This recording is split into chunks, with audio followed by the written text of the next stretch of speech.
Hi friends, ഇന്ന് നല്ല മഴയായിരുന്നു. മഴക്കോളുമുണ്ട്. മഴ പെയ്ത് നല്ലതുപോലെ തണുത്ത് കിടക്കുകയാണ്.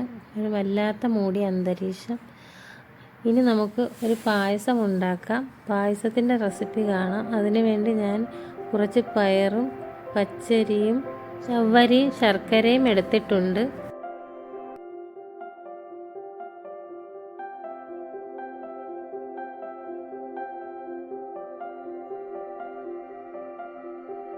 ഒരു 100 ഗ്രാമോളം ചവ്വരി നമുക്ക് കുക്കറിലിട്ട് കഴുകി വേവിച്ചെടുക്കാം.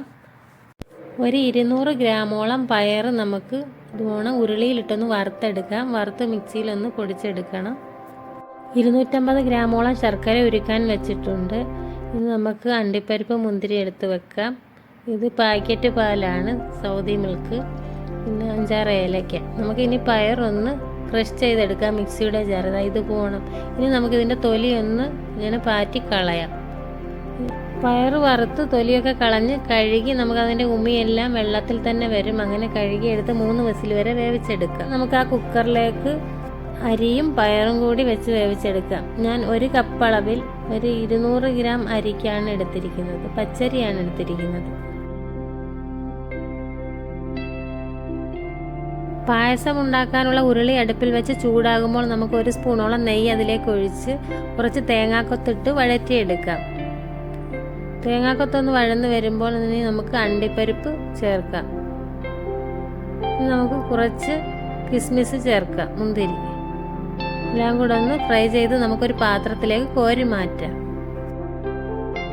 ഇനി നമുക്ക് കുക്കറിൽ വെന്ത് വന്ന പയറും അരിയും ആ സെയിം ഉരുളിയിലേക്ക് തന്നെ ഒഴിച്ച് നല്ലതുപോലെ ഒന്ന് മിക്സാക്കി എടുക്കാം.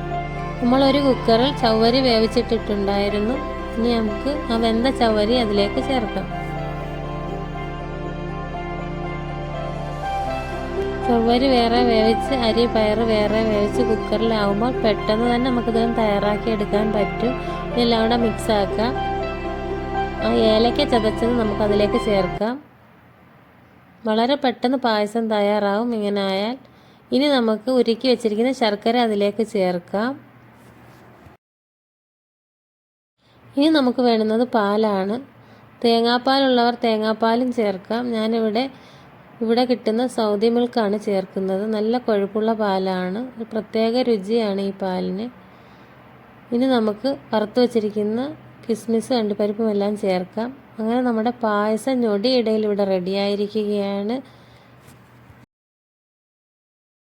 ഇനി നമുക്ക് ശകലം ചുക്കും ജീരകവും പൊടിച്ചത് ചേർക്കാം. ഇനി നമുക്ക് എല്ലാം കൂടെ ഒന്ന് മിക്സാക്കി എടുക്കാം.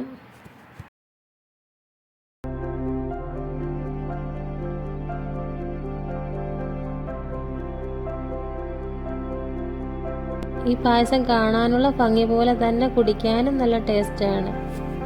എൻ്റെ ഈ റെസിപ്പി ഇഷ്ടപ്പെട്ടവരുണ്ടെങ്കിൽ ഇപ്പോൾ തന്നെ ലൈക്ക് ചെയ്യണം, ഷെയർ ചെയ്യുക, കമൻറ്റ് ചെയ്യുക. സബ്സ്ക്രൈബ് ചെയ്യാത്തവരുണ്ടെങ്കിൽ ഒന്ന് സബ്സ്ക്രൈബ് ചെയ്യാൻ മറക്കല്ലേ.